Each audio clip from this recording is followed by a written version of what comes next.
जय हिंद दोस्तों। एग्जाम की पॉइंट में एक बार फिर से आप सभी का स्वागत है। दोस्तों आज के इस वीडियो में हम उत्तराखंड से संबंधित जितने भी विदेशी यात्रियों के यात्रा वृत्तांत से हमें जानकारी मिलती है उससे रिलेटिव जितने भी इम्पोर्टेंट क्वेश्चन होंगे, फैक्ट होंगे, उन इम्पोर्टेंट क्वेश्चनों और उससे रिलेटिव जितने भी इम्पोर्टेंट फैक्ट होंगे उनको डिस्कस करेंगे। तो दोस्तों अगर आप चैनल पर नए हो, आपने अभी तक चैनल को सब्सक्राइब नहीं किया है तो प्लीज़ सब्सक्राइब कीजिए और वीडियो अच्छा लगे तो लाइक और शेयर जरूर करना। ठीक है, तो देखते हैं दोस्तों आज का जो पहला क्वेश्चन है गढ़वाल आने वाला प्रथम विदेशी यात्री था। कि जो गढ़वाल आने वाला प्रथम विदेशी यात्री कौन था? टॉम कॉरेट, टॉलमी, वुहेनसोंग या विलियम फिंच? तो दोस्तों जो क्या था, गढ़वाल आने वाला प्रथम विदेशी यात्री था वो कौन था? टॉलमी। कौन था? वो था टॉलमी।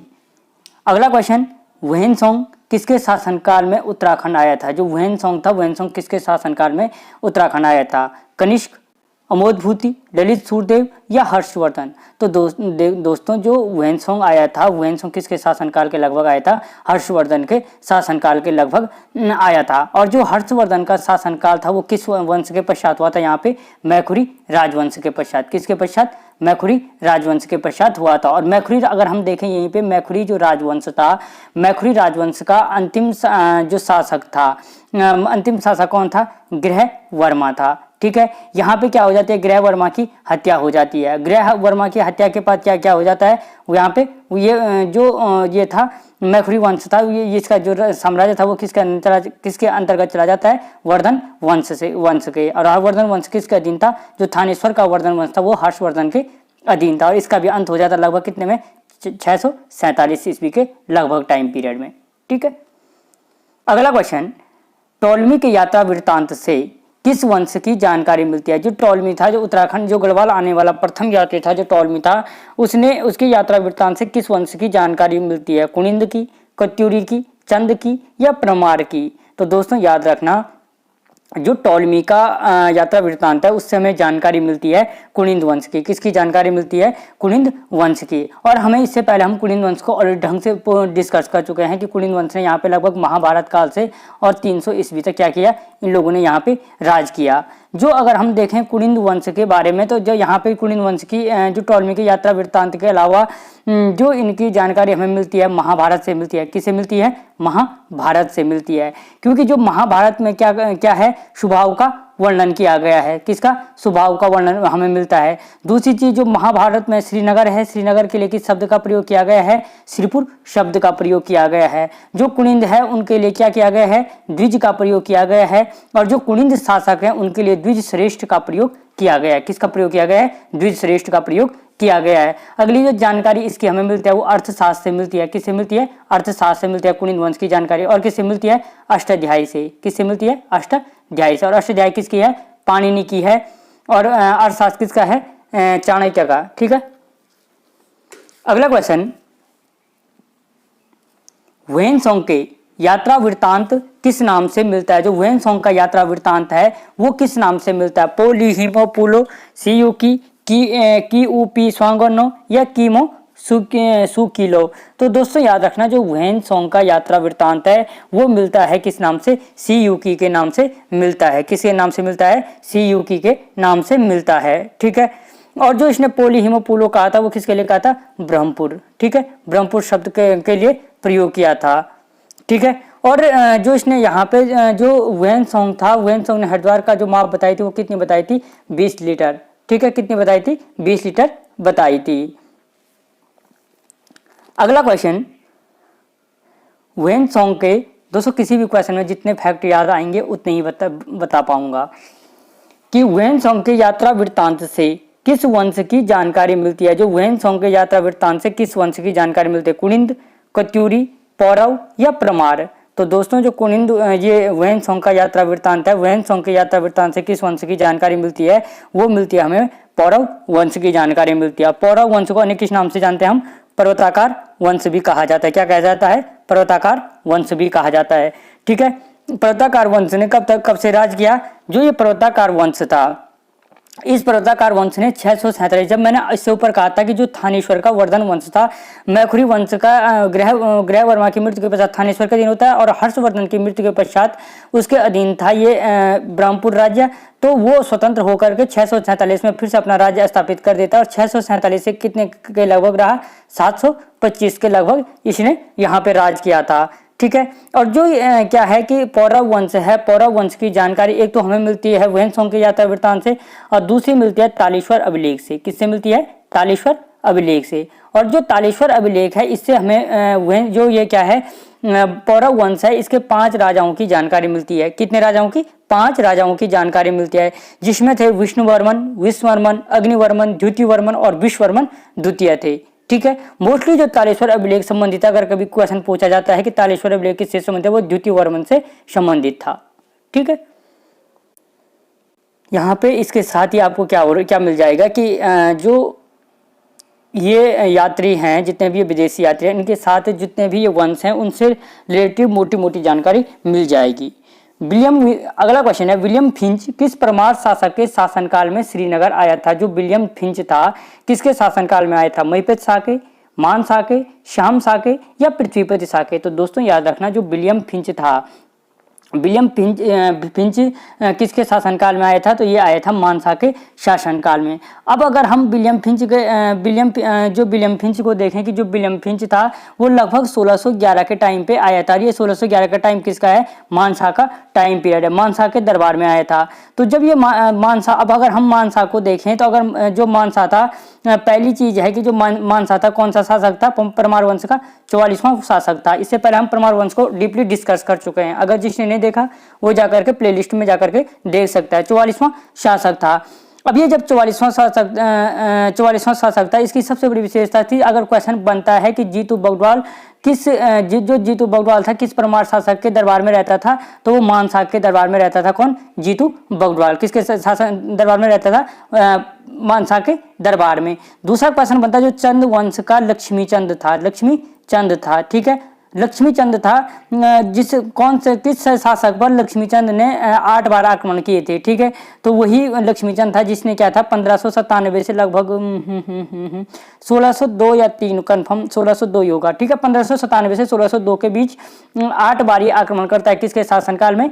मानसा पर आक्रमण करता है। और सबसे बड़ी बात, जो मानसा के राज की जो सबसे बड़ी विशेषता है वो ही एक याद रखना कि मानसा के कार्यकाल की जो सबसे बड़ी विशेषता है वो ये है कि इसके दरबार में भरत कवि रहता था। कौन रहता था? भरत कवि रहता था। और भरत कवि ने ही क्या लिखी थी? मनोदय काव्य की रचना की थी। मनोदय मोस्ट इंपॉर्टेंट क्वेश्चन है, मनोदय काव्य की रचना किसने की थी? तो भरत कवि ने की थी। और भरत कवि को किसकी उपाधि दे रखी थी? ज्योतिक राव की। और मनोदय काव्य ही वो ग्रंथ है जिससे परमार वंश की सबसे पहले हमें जानकारी प्राप्त होती है। ठीक है। अगला क्वेश्चन, परमार वंश में आने वाला प्रथम यूरोपियन यात्री था। जो परमार वंश में आने वाला प्रथम अभी मैंने आपको कहा कि कौन आया था परमार वंश में? जो विलियम फिंच आया था, मानसा के दरबार में आया था। और कब आया था? 1611 के टाइम पीरियड में आया था। ठीक है। अगला क्वेश्चन, जैसठूर दल ने उत्तराखंड की यात्रा कब की थी? जो जैसठूर दल आया था उसने उत्तराखंड की यात्रा कब की थी? 1624 में, 25 में, 31 में या ये सभी? तो दोस्तों इसका आंसर क्या है? ये सभी हैं।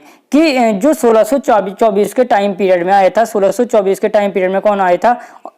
एंटोनियो दी ओर्तेतो आया था। एंटोनियो दी ओर्तेतो आया था। 1625 में भी यही आया था। और 1631 में कौन आया था?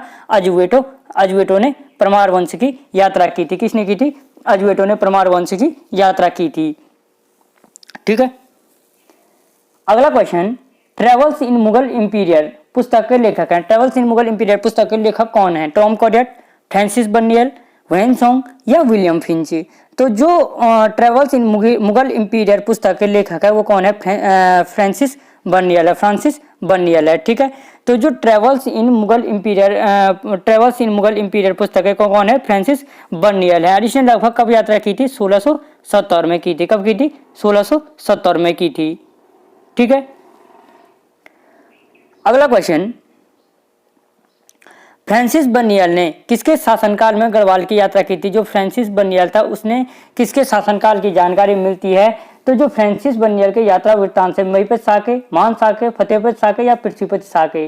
तो दोस्तों याद रखना, जो फ्रांसिस बर्नियल के यात्रा वृत्तांत से हमें जानकारी मिलती है किसकी, फतेहपति शाह की जानकारी मिलती है। किसकी मिलती है, फतेहपति शाह की जानकारी मिलती है। कुछ बुकों में आपको फतेहपति शाह के स्थान पे मेदिनी शाह देखने को मिल सकता है। वो इसलिए क्योंकि कहा जाता है कि जब पृथ्वीपति शाह के दरबार में क्या किसने शरण ली थी, श्यामदास और हरदास के साथ अभागा राजकुमार कहलाता, जो भी क्या नाम था उसका, दारा सिको का बेटा था वो, सुलेमान सिको ने क्या किया था, श्यामदास और हरदास के साथ क्या किया था, पृथ्वीपति शाह के दरबार में शरण ली थी। तो जो सुलेमान सिको था अभागा राजकुमार, उसको मेदिनीपति शाह क्या करता है, उसको पकड़ करके औरंगजेब के सामने ले जाता है, जिससे क्रोधित होकर पृथ्वीपति शाह क्या करता है, मेदिनी शाह को राज्य से निकाल देता है और सीधे फतेहपति शाह को क्या बना देता है, राजा बना देता है। ठीक है, इससे कुछ बुकों में यह माना जाता है कि मेदिनीपति शाह राजा बना था, कुछ माना जाता है कि फतेहपति शाह क्या बना था, राजा बना था। तो फतेहपति शाह के कार्यकाल में क्या किया था, फ्रांसिस बर्नियल ने यहाँ की यात्रा की थी, यात्रा की थी। अब हम अगर फतेहपति शाह को देखें थोड़ा सा, तो पहली चीज ये क्या था, पृथ्वीपति शाह का पोता था, जो गढ़वाल परमार वंश का स्वर्णकाल कहा जाता है किसके, फतेहपति शाह के कार्यकाल में कहा जाता है। अगर पूछा जाए कभी कि नवरत्न किस परमार शासक के दरबार में रहते थे, तो फतेहपति शाह के दरबार में क्या रहते थे, नवरत्न रहते थे। और जो इसका राजकवि था वो कौन था, रामचंद्र कंडियाल था। ठीक है, कौन था, रामचंद्र कंडियाल था। अगला क्वेश्चन, स्थल मार्ग से भारत आने वाला प्रथम यात्री था, स्थल मार्ग से कहां भारत आने वाला प्रथम यात्री था, गढ़वाल भी यही आया था, George Foster, Francis Bernier, Hiuen Tsang या विलियम फिंच। तो जो क्या था, स्थल मार्ग से भारत आने वाला प्रथम यात्री था वो कौन था, जॉर्ज फॉस्टर था। कौन सा, जॉर्ज फॉस्टर। और कब आया था, लगभग 1783 ईस्वी के आसपास में आया था। कब आया था, 1783 ईस्वी के आसपास में आया था। ठीक है, अगला क्वेश्चन, जॉर्ज फॉस्टर के यात्रा वृत्तांत में कुमाऊं का राजा था, जो जॉर्ज फॉस्टर का यात्रा वृत्तांत मिलता है हमें कब का, अभी मैंने आपको बताया था 1783 के लगभग का। तो उस टाइम पे कुमाऊं का राजा कौन था, देवीचंद, प्रद्युम्न शाह, लक्ष्मीचंद या महेंद्र चंद। तो दोस्तों जो जॉर्ज फॉस्टर के यात्रा वृत्तांत के टाइम पे जो कुमाऊं का राजा था वो कौन था, प्रद्युम्न शाह था। कौन था, प्रद्युम्न शाह था। कैसे में था, क्योंकि हमें पता है जो ललित शाह रहता है, ललित शाह प्रद्युम्न शाह के पिता जो ललित शाह थे, वो क्या करते हैं, मोहनचंद को हरा देते हैं। मोहनचंद को जब हरा देते हैं, वो वहां का राजा किसको बना देते हैं, प्रद्युम्न शाह को वहां का राजा बना देते हैं। और जयकीर्ति शाह को क्या करते हैं, गढ़वाल का राजा बना देते हैं। जयकीर्ति शाह को ही गढ़वाल का परमार वंश का घृणित कायर भी कहा जाता है। ठीक है, तो ये क्या करता है, प्रद्युम्न शाह को वहां का राजा बना देता है। मोहनचंद क्या कर देता है, फिर से प्रद्युम्न शाह को हरा करके वहां से भगा देता है। लेकिन उसी के बीच में प्रद्युम्न शाह क्या करता है, हर्षदेव जोशी को वहां से भेज करके जयकीर्ति शाह पे आक्रमण कराता है। जो जोशियाड़ा कांड होता है उसके पश्चात जयकीर्ति शाह क्या कर देता है, गढ़वाल राज्य छोड़ करके देवप्रयाग मंदिर में मर जाता है और प्रद्युम्न शाह गढ़वाल का राजा बन जाता है। और प्रद्युम्न शाह की भी हमने कहानी पढ़ी थी, इससे पहले सारे वंशों की डिस्कस कर चुके हैं कि 14 मई जो क्या था, 14 मई 1804 को क्या करता, गोरखाओं ने इसके खुलबुड़ा के युद्ध में क्या कर दिया था, प्रद्युम्न शाह को मार दिया था। ठीक है, अगला क्वेश्चन, स्वरसन शाह को कलाविदों का शिरोमणि किसने कहा था। स्वरसन शाह को कलाविदों का शिरोमणि किसने कहा, जॉर्ज फॉस्टर ने, फ्रांसिस बर्नियल ने, मूर क्रॉफ्ट ने या विलियम फिंच ने। तो दोस्तों याद रखना, जो स्वरसन शाह को कलाविदों का शिरोमणि कहा था वो किसने कहा था, मूर क्रॉफ्ट ने कहा था। किसने कहा था, मूर क्रॉफ्ट ने। अगर हम मूर क्रॉफ्ट की बात देखें तो 1812 में मूर क्रॉफ्ट कहाँ आया था। अगर क्वेश्चन पूछा जा सकता है कि मूर क्रॉफ्ट ने तिब्बत की यात्रा कब की थी, तो 1812 में की थी। और अगर क्वेश्चन बनता है कि मूर क्रॉफ्ट ने टिहरी रियासत की यात्रा कब की थी, तो 1820 में टिहरी रियासत की यात्रा की थी। और किसके शासनकाल में की थी, तो स्वरसन शाह के शासनकाल में की थी। और इसी ने स्वरसन शाह को क्या कहा था, कलाविदों का शिरोमणि कहा था, कलाविदों का शिरोमणि कहा था। और स्वरसन शाह ने जो टिहरी रियासत की स्थापना थी वो कब की थी, 28 दिसंबर 1815 को। ठीक है, और इसी 28 दिसंबर को टिहरी स्थापना दिवस के रूप में, रेस्टोरेशन डे के रूप में मनाया जाता है। इससे पहले हम इन सारी चीजों को टिहरी रियासत में डिस्कस कर चुके हैं। ठीक है, अगला क्वेश्चन, सरुद्दीन ने हरिद्वार को कहा था, जो सरुद्दीन था उसने हरिद्वार को क्या कहा, महाभद्रा, कायोपिल, शिव की राजधानी या कनखल। तो दोस्तों जो सरुद्दीन था, सरुद्दीन ने क्या कहा था, हरिद्वार को कायोपिल कहा था। और जो सरुद्दीन था वो किसका इतिहासकार था, तैमूर लंग का। किसका था, तैमूर लंग का। और तैमूर लंग ने आक्रमण कब किया था, 1398 समथिंग, किसी में 1399 देखने को मिल जाएगा। 1398 या 1399 में आक्रमण किया था। ठीक है, अगला क्वेश्चन, हरिद्वार आने वाला प्रथम यूरोपियन यात्री था, जो हरिद्वार आने वाला प्रथम यूरोपियन यात्री था वो कौन था? टॉम कॉरियर, टॉलमी, वेन्सोंग या विलियम फिन? तो कौन था? टॉम कॉरियर था। कौन था? Tom courier. और कब आया था? ये लगभग 1608 के टाइम पे आया था। किसके शासनकाल में आया था? उस टाइम पे मुगल इंपीरियर का बादशाह कौन था? जहांगीर। कौन था? जहांगीर मुगल इंपीरियर का बादशाह था। ठीक है।